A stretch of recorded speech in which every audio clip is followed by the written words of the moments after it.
frosty morning, Binni was hoping along the quiet countryside road. Binni was so happy, but he heard a faint groan. He discovered a young deer lying injured by the roadside. Nearby skid marks revealed the truck had struck it, sped off. Then he acted quickly, comforting the deer and assessing its injuries.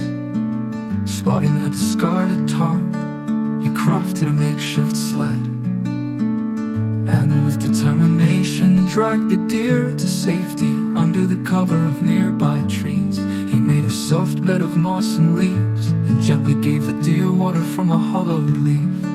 Slowly the deer stirred, gazing at Binni with gratitude. Hours later, a herd of deer emerged, led by a majestic stag. The injured deer weakly called out, and the herd surrounded it with care. The stag bowed to Binni in silent gratitude, acknowledging his kindness. As the herd departed, Binni smiled, proud of his action.